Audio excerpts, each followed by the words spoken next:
Namaskaram. Ramayanam. We have left Sri Rama killing Bali as per the treaty he made with Sugriva. And with that, Sugriva was restored to the throne of Kishkindha, and his legal wife Tara was also restored to him. And Sugriva promised to trace Sita wherever she has been taken by Ravana. That was where we had left. And actually all this part, it is very packed with interesting details. Unfortunately, we stick to the story as narrated by Markandeya, which is very much abridged. And if you go too much into details, then we move away from Mahabharata too much. So, though I feel for all those details, because Ramayanam is especially dear to us from this part of Kerala. We have been listening to the Ramayanam story every year, over 10 days by Chakiyar. They go into great details, they enact the scenes, they describe the scenes through well-chosen words. They recite shlokas. So it is a big treat for 10 days. And that is fresh in my mind. Anyway, we stick to Markandeya's version of Ramayana. Incidentally, with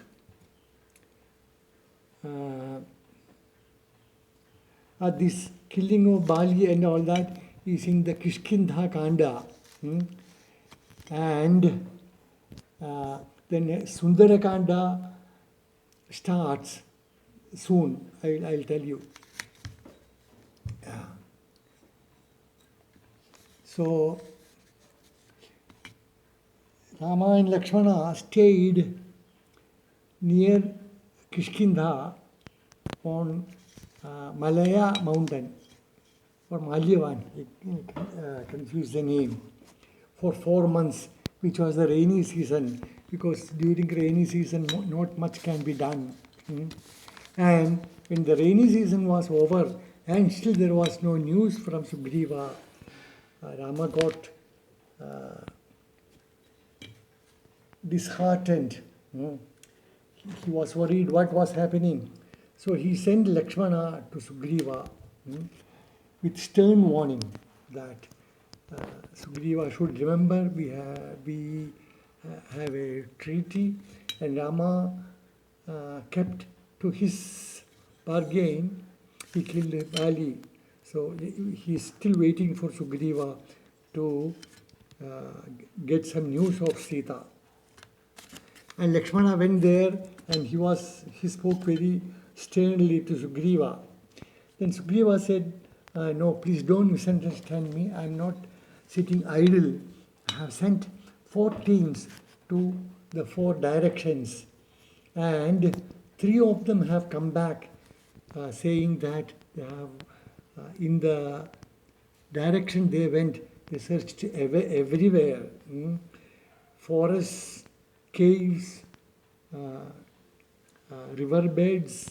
So there is nothing, not an inch which they have left unsearched, and there was no trace of Sita. But the team which went south, they haven't returned, so there was some hope from them. Meanwhile, the team which went south, it had Hanuman as one of the major leaders, and was also Angada, who was Bali's son, and he was the heir apparent.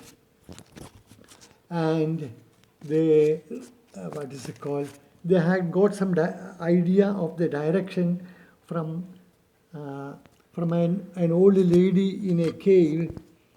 So they went south as much as possible and found the ocean, and it was the end for their search. So they lost heart and they were thinking of returning. Then Angada said, "Oh, we can't return. I know Sugriva is very harsh with punishment. If we don't go back with positive news, Sugriva is sure to punish us. It is better that we don't return than get punishment from Sugriva." And they all discussed and they decided the best course is to fast until death. So they all sat down and they started fasting, and they were chanting, talking about the old story, what happened and all that. And they also discussed Jatayu, how Jatayu tried to help them, and how he met with his death. When the name Jatayu was mentioned, there was an eagle which came down and said, "Who is talking about Jatayu, my younger brother? Tell me." It was Sampati, who, this is not in Markandeya story, Sampati and Jatayu, in their young days, they wanted to reach the sun. So both rose in the sky, high and high. Both were young and they were strong and very adventurous. And Sampati, the elder brother, noticed that the sun's scorching rays were burning Jatayu. So Sampati flew over Jatayu, giving him shade. And because of that, his own wings were burned down and he fell down, unable to fly. And with that, Jatayu also returned. And Sampati had fell in that area, and he was staying there hoping that his feathers will grow again. And he had recovered his strength and the feathers had grown and he could fly. And he was living on any food that he could find. And he found these monkeys, then he wanted to kill them one by one and eat. And then he heard them mentioning. So he asked about Jatayu, and they mentioned to him, "Yeah, we found Jatayu. He fought with Ravana, who was taking Sita away, and Ravana stealthily cut Jatayu's feet, and Jatayu fell down and he died." And Sampati was very sorry to hear that. Then he told them, "Yeah, I know Ravana, and I know Lanka, where he lives. It is an island, 100 yojana, that is what Jatayu, Sampati said. 1 yojana is 4 miles. So 1600 kilometers. So 1600 kilometers to the south, there is an island, and I'm sure you will find Sita there. And with that, Sampadi disappeared. So they wanted to reach Lanka, but how? The 1600 kilometers of sea, how to cross that? There was no bridge, so they could think only of one way of jumping over it. But who can jump over such a long distance? And then Jambavan, who was an old monkey, Jambavan, these monkeys are supposed to be the children of gods. Jambavan was Devendra's son. Sugriva was son of the sun god. Bali was the son of Brahma. Like that, each of them were children of gods. They gods created them for helping Rama in his search, in his need. This is not mentioned in Markandeya's version. So, Jambavan said, Hanuman is actually capable. He has the strength and skill in him. Only thing he should overcome his diffidence and recover his confidence. And Hanuman then prayed to Hanuman was the son of Marut, the wind god. That's why Hanuman is Maruti. Prayed to his father, and then he recovered his confidence, and he jumped over took a big leap. These are all important details in the original Ramayana. So from then onwards, Hanuman's flying over, leaping over the ocean, it is the Sundara Kanda. And Sundara Kanda is supposed to be the most important part of Ramayana. It starts, Tato Ravanasi Nitaya Sitaya Shatrugarishana Yesha Padamanveshtum Charanacharite Pati.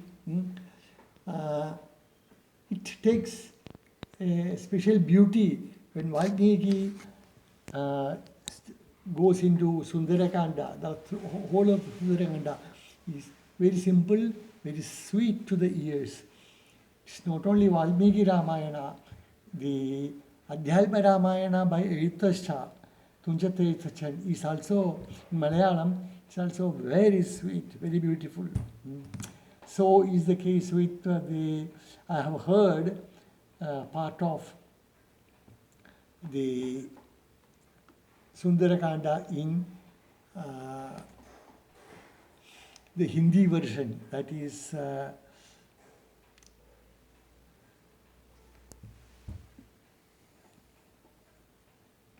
anyway, I will get the name.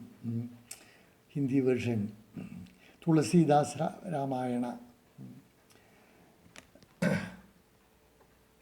So,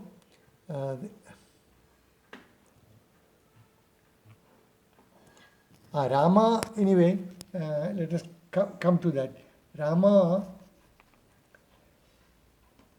was told that the team which went south hasn't returned, and then soon there was news that one who was in the team, who was Hanuman, he is enjoying himself in Madhuvanam. It is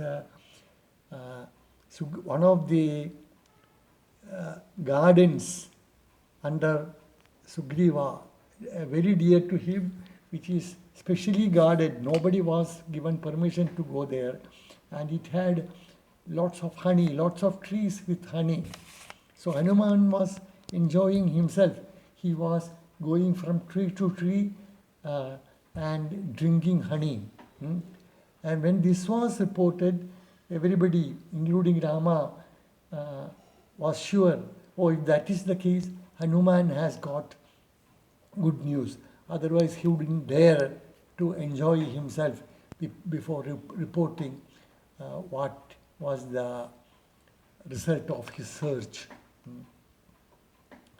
And then they all went to Madhuvana and they met Hanuman, and he explained what he had done. He had jumped over the sea, which is itself in great detail in Valmiki Ramayanam. Originally, Rama, didn't know how to cross. So for 3 days he fasted and prayed to Varuna, the god of oceans. And still there was no response. And Rama became very angry, and he took Agneya was about to send it, which would have burned the whole ocean dry. And then Varuna appeared and said, no, don't do that. You build a bridge over me, I will give you way. And that will allow you and your big army of monkeys to cross over. And it was then that Rama decided to build a bridge.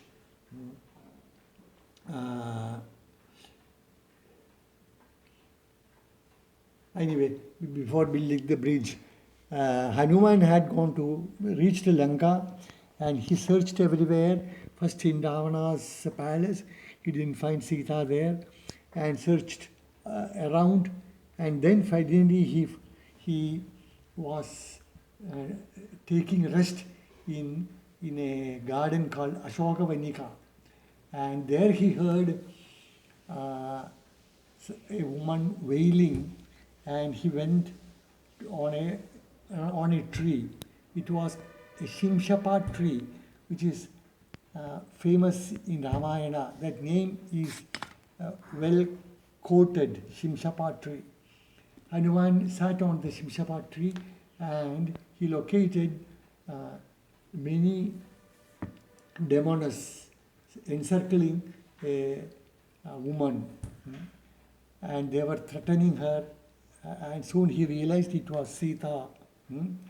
They were threatening her that if she didn't obey Ravana, they will all tear her into pieces and all that. And Sita was just wailing, crying.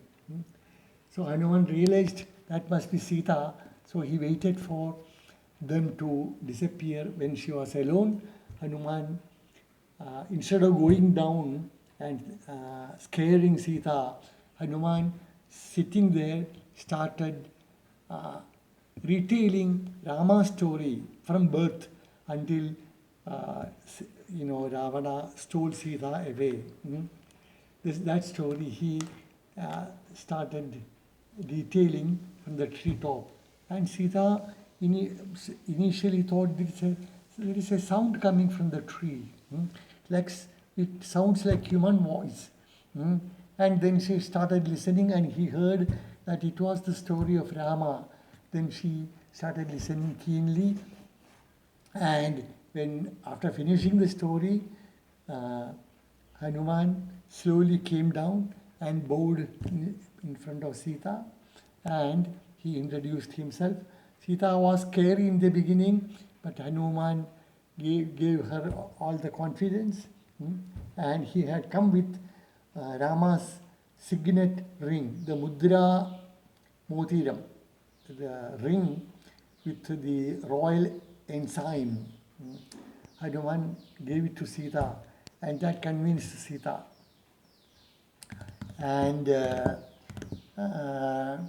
was conversation between them, Hanuman promising her that he would carry Sita on his back to Rama, but Sita refused.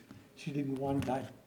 And Sita instead asked Hanuman to bring Rama there, but Hanuman didn't want to do that either, because that will be belittling Rama's strength. Oh, sorry, my time is up. I will stop here and continue next day. Namaskaram.